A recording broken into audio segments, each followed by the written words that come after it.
Good morning, people of the internet. You are listening to Debi Radio 79.5 FM, a podcast where we discuss the movie Grosse Pointe Blank 1 minute at a time. I am your co-host and co-producer, Hugh David, and with me today is my fellow co-host, co-producer, and the originator of this incredibly mad idea, Dev. Hello, Dev. Hello, folks. Yes, so on today's minute, we are going to be looking at minute 25, in which Martin Blank finally has a reunion with his mother, and it does not go quite the way I think he expected. Also, joining us on today's show, we have Darren Husted. Darren. Hello. Yes. I mean, obviously, I think, Martin Blank he's been in shock for the last couple of minutes. So much shock that he had to call his therapist. So, I mean, also, this speaks to the efficiency of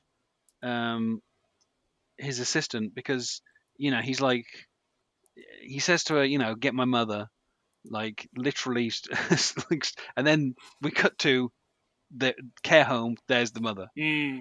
So it makes you think maybe before he went back for his high school reunion, he should have got Marcella to do just a tiny bit of research as to what had gone on.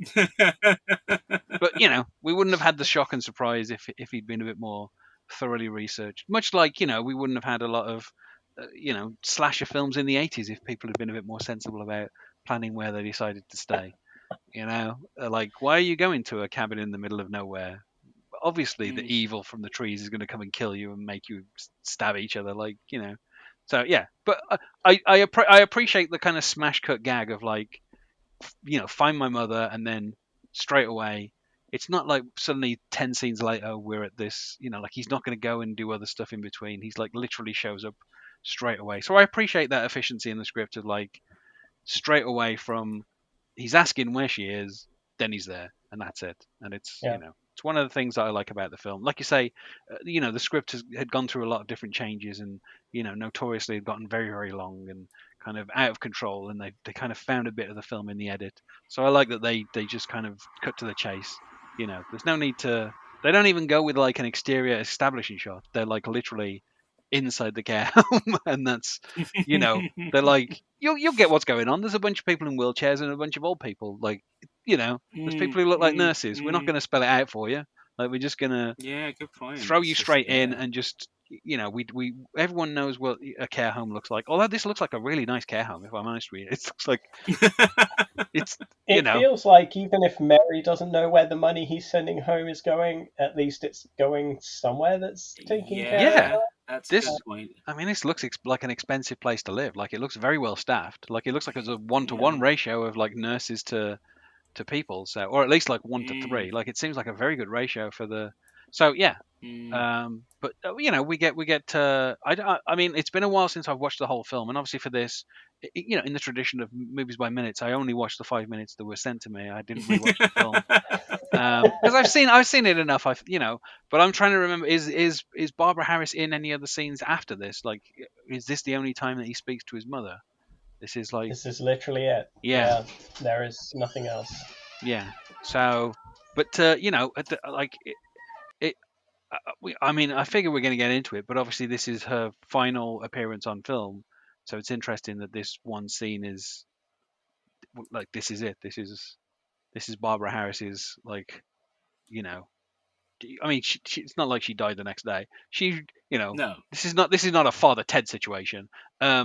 She was around for like until like 2018. But it's interesting that this is like the last film that she was in, and I seem to remember being in Dirty Rotten Scoundrels. I think she was Dirty Rotten Scoundrels. Peggy Sue Got Married was probably where some people of a certain age will know her from. Yeah. In the original Freaky Friday, 76. Family Plot, which was one of the last Hitchcocks. Nashville, which is one of the great Altmans. I mean, quite a few very interesting like 70s titles that were better known back then, if you know what I mean. I mean, I love the film Who is Harry Kellerman and why he's saying those terrible things about me, just because it's a really really long title. and I'm always a fan of like when I was like I don't know 15, 16, I had like I don't know that it's a thing that exists much these days. In fact, I think Leonard Maltin's given up on the format. But you used to have those like Yeah, the the Molson's guides. guides. But Yeah. I had like one that was like an off-brand. It wasn't Leonard Maltin. It was a different, like just video. It was just like video cassette guide or something like that. Yeah, And I I know do, the one. I had a copy. yeah. And I do remember like Yeah. going through and looking up like weird titles of films, and that was always one Yeah. that stood out to me. Also, Rap Fink A Boo Boo is the name of a film, and it's Yeah. and it's like it's called that because somebody forgot to put the words "and" on the actual title screen, so it's literally Brilliant. listed as Rap Fink A Boo Boo. Yeah. It's such a Well, if you yeah. if you like the Barbara Harris one you mentioned, there's one on IMDb 4 years earlier called "Oh Dad, Poor Dad, Mum has hung you in the closet and I'm feeling so sad." Do you know what? I literally clicked through to that one because I was like, what the hell is that? Yeah, do you know the funny thing is Brilliant. I do recognize that title because Crazy. listen like previously I used to listen a lot more when I would commute before the bad times to Doug Mm. Loves Movies, and occasionally he would name that as like a film because because obviously it's a title that you don't forget. And so Right. when there was certain people that when they were like guessing for like actors and stuff like that, he would list that as a title occasionally, and it's based on a play. That had the exact same name. No, that explains a lot. Yeah, That's very much a theatrical kind of thing. yeah, but I But do like yeah, who is Harry Kellerman and why is he saying those terrible things about me? That yeah, she was no, that's nominated good. for an Academy Award for that. Yeah, no, I mean she's again another face that movie people will know. Yeah, I mean I think that is as much Armitage as Cusack because Armitage is from the same era. And I Yeah, think that's as that's true. much him. I think whereas other casting choices are very much going to be they very much smack of Cusack and his tastes and knowledge. I think and obviously the Joe Strummer on the soundtrack is a big example of that. But in terms of in front of the camera, I get the impression there's a number of faces which were very much there because of Armitage. yeah, And it's a heartbreaking moment. It's a heartbreaking minute. yeah. I mean, like Yeah, to portray like the confused mother who doesn't quite know where she is or what's going on. And like we say, up until this point, it's a lot of what I do like about this film. Obviously, if you're a fan of John Cusack, this film is 99% John Cusack. There's a lot of John Cusack in Mm, it, but this is a nice little moment where somebody else kind of gets the spotlight a little bit, and he's mm, allowed to kind of play off, what he's kind of figuring out.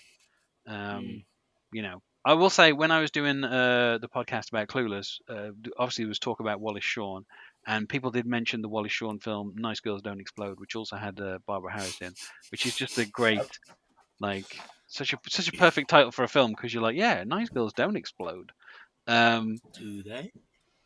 yeah, but in that she plays like an overprotective mother, so I think she's kind of got a little bit typecast in her last few roles as like, the Mm, mother. mm. Um, but I don't know. Is she actually old enough to be John Cusack's mother? Is this credible casting in That's a good terms of the age point. difference? That's a very good point. Let's have a quick look. Born in 1935. Yeah, she's So, definitely. What's so Cusack like 70 or 60 something? Early yeah, 60s? something Yeah, like that. I mean, yeah, it it's works. plausible. yeah, Yeah, yeah. Yeah, But what's interesting is because of the era, the generation of actress that she is, and the kind of, as you say, we're talking about 70s films, things with a more theatrical feel before that. Um, I think that's a big part of what makes it work here because we're talking about if you're wondering why these people moved out to the suburbs and raised children who then got into punk and hated what was going on, this is she fits that bill, right? There's a kind of the casting enables us to very very quickly buy into the reality that's being proposed as Martin's background. But I like the fact that they get her to question um, what we've taken for granted with him so far. Like literally, she's like, "Why are you wearing all black? You look like a gangster." Yeah, the one person who gets it spot on from the start is the one person who, as otherwise, is losing her marbles. yeah. Yeah, I and love that. I think it also like we get a bit more of the backstory as well of like obviously Yeah. he's he walked out on this town 10 years ago, and he's saying to her here, what happened to the money? Like, I've been sending you money, what happened to the money? So we get the idea that obviously even though he walked out, he still felt the need to take care of his mother. And we're seeing her in a state obviously here where um you know I mean, she's not that old. If she's born in 1935, what is she here, like 52, something like that? My maths is not that great. 62 maybe. uh, 35, 47. 62. yeah. Yeah. So like obviously 62-year-olds aren't all going senile. Like so it feels like there's something else, like there's been some other outside influence that has accelerated her decline, and Yeah. somebody has Yeah. possibly taken advantage of that and used that to, for some reason, buy up a house, raise it to the Mm. ground, and then Mm. build what is effectively a 7-Eleven in the middle of a street, Yeah. along with a Yeah. small parking lot. So Yeah. it's just again, we've commented on how odd it is that has happened, but I think the oddness of it is part and parcel. Like there's obviously somebody who opportunistic, it's just an opportunity for them to be like, well, this person is willing to sell this house. This is going to be a great location. We can probably get it cheaper because of the state she's in. And again, we're left to wonder if Martin walking out has contributed to her, being in poor health. If even though he's sending money, which it's not the same as him being there to support her. It's it feels like obviously it was sent out of guilt. Yeah, there's a comment about her taking lithium, right? Yep. Martin says, Yeah, Yep. I And hear and you've been and taking lithium, which is obviously a medication for various mental illnesses. yeah, but Um, then and you add that to the fact that she says, "Oh, I just talked to your father," and he goes, "I imagine that'd be rather difficult," implying the father's gone in whatever way we want to as will assume. be confirmed, yeah, in a yeah, Yeah, but so there's three parts to this. There's the mental health issue. There's the fact that she's no longer with his. The father is gone, and therefore both of those things quite plausibly will contribute to the decline. Yep. and also Sad. sending money back is not the same as like you can send as much money as you Oh yeah, want, but if someone's in a vulnerable Yeah, situation, then yeah, yeah, it leaves people who can prey on her, and obviously somebody must have, because there's an Ultimart where his house used to be. Like we say, he can go yes, home. He can't go home, but he can shop there now. And right. there's got to have been something that led up to that. Particularly as it's only been 10 years. It has like this is not like he's That's coming yeah, back for like his 20th reunion or 20. Like it feels like such a short time that something must have been happening before she left. And also yeah, that might have contributed to him leaving. He might have yeah. thought, No, I mean, I've had enough absolutely. of this. You know. the one thing that I would point out is in terms of coming back home, he undoubtedly could have done it sooner, but for a good chunk of that, he was in service. So his ability to actually just return home would have been fairly limited. It's clear that he didn't want to, but it wasn't as if he could have just, turned around and gone home at the drop of a hat. If he's, stationed in the Gulf, or if he's, undercover in Burma, it's not a situation where he can just choose to return home. Mm. Yeah. But I Although mean, at the at same the at the same same time, it's time, clear that he didn't want to in any case. But yeah. yeah, Mm. But then like thinking about conflicts of the past kind of 30 years, 87 to 97 is a relatively peaceful time in terms of the American armed forces. Like so I can only think of the first Gulf War as being like a major conflict that they took part in. Yeah, So but then after that, that explains why he gets demobbed out and ends up yeah, doing what he's doing. yeah. So it does feel like he had that excuse, but I don't know how long that lasted. And then obviously, it feels like it's been more of a choice, certainly for the last, I would say, 4 or 5 years, that he's Yeah, yeah, decided not to go back. yeah, Like we say, he did no research before coming there. yep, You know, yep, Marcella finds his mom quickly enough. He could have easily done a cursory thing. And from what I remember of the Yeah. opening of the film, Marcello is the one who's encouraging him to go back to his high school reunion. Yeah. So she Yes. could have done some research for him if he'd have asked. Like, I'm sure she would have happily done it. Like, I What's almost feel like she should have done it in any case, because I feel like she's the one that usually preps him on everything. what's the betting she didn't, or she did do it? I'm like, I reckon she did it. She just didn't give it to him. yeah, Maybe. she was like, "How do I tell my boss that his home is now a convenience Yeah, store exactly. Yeah. and his mother C- is in a care home for the last like 5 or 6 Yeah, years, and most of the money has probably disappeared." yeah, because he's already told. Because at that point, he already told her, "I'm going to fight if you mention this again," and she's mentioned it again, and then she's hiding in the office and before talking to him about it. So yeah, I reckon she knew, and she was just keeping it. That's why she was saying, "Go back, go back." She want, she's hoping you'll fix things. Yeah. Well, having seen her secretarial Ah. skills in the late 80s, it's something she could easily manage, Mm-hmm. to find this information. I'm choosing to believe that that's the Absolutely. same character that she was playing in Working Girl. Well, this is the Joan Cusack universe, Yeah. right? Mm-hmm. But yeah, Well, you know, absolutely. it's a sad scene, it's and like obviously the, the fact that also this is like her last performance is it kind of makes it, at the time it wouldn't have been bittersweet, but now it feels a bit more bittersweet that this is her. And it's not like she didn't have a career. She won a Tony, Mm-hmm. she was nominated for an Oscar, she was nominated for a Golden Globe 3 times. Like, this is somebody Mm-hmm. who, in the kind of late 60s, to early 80s, was, a prominent actress. And then here she is, Mm-hmm. kind of like in a tiny role in a, well, film that didn't make a huge amount of money. Like in the mid 90s, and it kind of feels like a bit of a sad end to her career. Although, this is a great film, and obviously, you know, she's not really senile.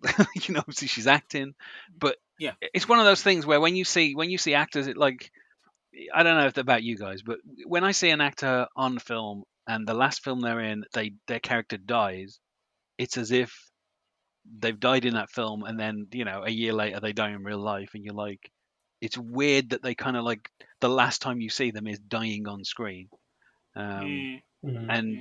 and I think also this speaks a little bit to this kind of fate of women in cinema of Yep. once they hit 30, maybe 35, Mm. they're delegated to spinster slash mother slash Mm. aunt in every subsequent film that they do, because Hollywood's appetite is for the young, and especially in the case of women. And I think that was, I think it's still true, but it was certainly true in the 90s and 80s. And I Well, think I'll that tell you there's I'll a tell you big kind of this element. I'll tell you this about Tom Hanks. In the film The Burbs, he played a dad for the first time, and he hated the idea that people would see him as a dad, that he basically, the role of his kid, he basically had it rewritten and rewritten and rewritten until he basically isn't in the film anymore, because Tom Hanks didn't want people thinking of him at the time he was starting to approach like his late 30s as being a dad, despite the fact that he was obviously at the point where he could have a teenage son. And he like resisted that in like, Wow. it takes it like, after that it takes a lot more, like it takes until like Sleepless in Seattle before he's a dad again. And then if you look at his career and you look at Wow. when Tom Hanks was a dad in films, it takes like a really long time before he kind of fits into the groove of being a dad. Wow. Even in That's you've got Mail. fascinating. You look, if in You've Got Mail, he's got kids with him when he goes to like the bookstore. Those are Right. the kids of his dad who's remarried. They're not his kids. He's not a dad in that film, but he's got like an 8-year-old with him, and that enables like the meet cute. But that's Yeah, he's like, it's the most complicated on-screen relationship possible, because his dad is like in his 70s, and he's like remarried this trophy wife who's got like a younger kid, and that's how far they went, so that Tom Hanks wouldn't be seen as a dad on screen in that film. And Wow. that's in because he has the knowledge of what happens when you one time show up in that, Yeah. right? I mean, he did 3 Robert Yeah. Langdon films as he's approaching his 60s. He's not married or got any kids. Like, Mm-hmm. It's just Interesting. like it's kind of one of the reasons why he wanted to be that character, because it's like he's not a dad. In Castaway, he hasn't got any kids. He gets cast away, and when he comes Yeah. back, his wife is married and got kids. And it's like he's, just him. Like even in Saving Private Ryan, he talks about his wife. He doesn't mention any kids. He's not a dad. He's a school teacher, so he's got that role that can be seen as being fatherly, but he's not. He does not say that he's a dad at any point. So, but yeah, because he understands. He knew. He did like Turner and Hooch the year before the Burbs, and he did like Joe versus the Volcano after it. Neither of those films is he a dad, and in the Burbs he's barely a dad. He understood. He understood what happens as soon as you become a dad or a mom. Then that's it. It's why I see you see some actresses these days, and it's like they've gone from being, the kind of the teen girl or the college girl, and then suddenly they've got like a teenager, and you're like, what the hell? Like, we've only jumped a few years. What the hell happened? How did all of their roles suddenly turn into them being like married women with like a teenage son? Like it's like you say, it's just a thing that happens. So, but yeah, it's I funny as mean, well because in Nice Girls Don't Explode, Barbara Harris's role is literally just mom. yeah. Like that's that's the character name. I mean, coming back to her, I mean, I didn't know this. I've just been looking at the trivia on IMDb, and I know that's not always the most trustworthy of facts, but I found some corroboration for this. I didn't realize that she is regarded to be one of the original pioneers of improvisational theatre. Yeah, She was part of the Compass Players, which is one of two major companies. Second City is the other one. I've heard of Second City, and apparently, one of the scenes she created with Alan Arkin is considered one of the masterpieces of improvisational theatre and is studied all the time. It's called Museum Piece. yeah, So there's an interesting connection, wondering if it may have had some explanation as to why she's in this small role and happy to do just this small role. But also, the last she'd done TV, a little bit of TV just before this. She did some at the end of the 80s, going into the early 90s. But then she was up for a TV movie for a lead role of called Gypsy, which had been a Broadway smash. yeah, And she was fired. This is 93. She was fired from it, and Bette Midler got the role.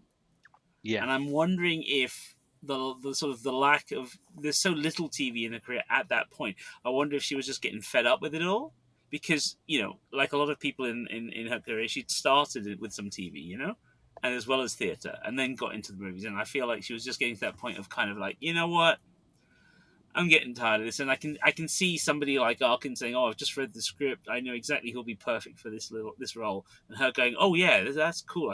I'll take that one." I can see that. Again, Yeah. speculation. I could well imagine that Arkin is the reason that she's in this film. Yeah.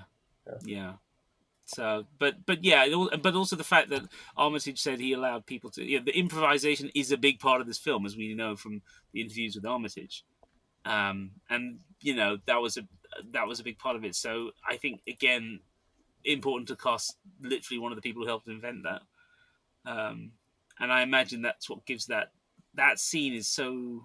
There's such an honest feel to everything, and it feels real, even as it's slightly off the wall. Yeah. I still can't get over the idea that Martin thinks that the best place to sit down in is a wheelchair. Oh, well, she's the one that suggests it. He does it because she directs him to it. No, I know. And she's like, they can be fun. Yeah, but it's like, it's him. This is the guy who needs his back to the wall everywhere, who needs... Do you know what I mean? But this is a little boy coming back to his mother. Oh, absolutely. He's going to do what she says. Yeah, the last line to Marcella before he comes into this set is, I want my mum. Find my mum. I want my mum. Yeah. I want my mum is literally the last thing after I find her. You're like, okay, let's nail the subtext to the mast and make it the text. But it works. Absolutely. Yeah. Disappointed he didn't buy any of the Faygo though for them to drink together. You had memories of Michigan and your mother like getting you drinks. They feel like a family that would have had some Faygo in the fridge. I can see it. Yeah. Well, this was minute 25 of Grosse Pointe Blank podcast, Debi Radio 79.5 FM, featuring Your hosts, co-writers, and co-producers, myself, Dev Sodiger, and my friend Hugh David.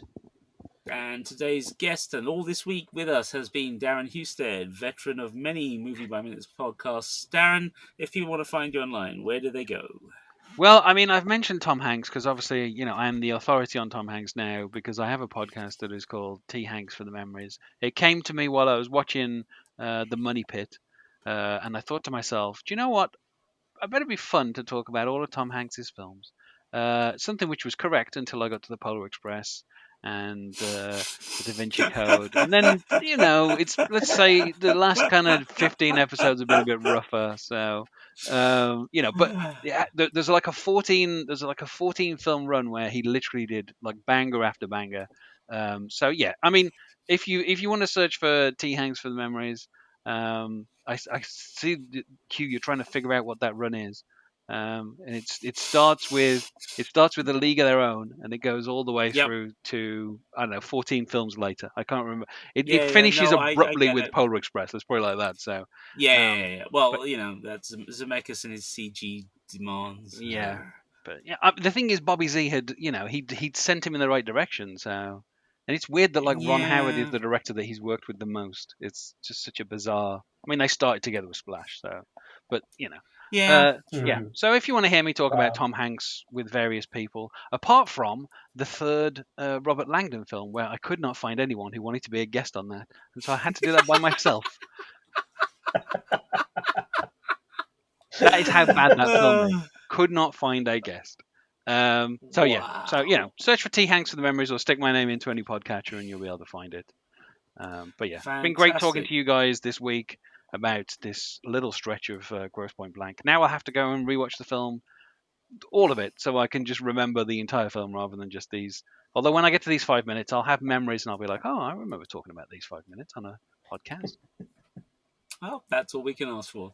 You can find us at all good podcast players, as well as on YouTube, X, if it's still called that, or even around by the time you hear us, and Spotify. We are on all three platforms at Debi Radio, as well as on our website, debiradio.com. And in all those cases, it is spelled DEBI Radio. That is DEBI Radio. You can also talk with us on the Facebook listeners group. That is called Debi Radio 79.5 FM Fan Club. So jump on there and let us know what your favorite part of this movie is. Sure was clear that all of this was new. Concentrating hard like a little girl, smoking for the first time.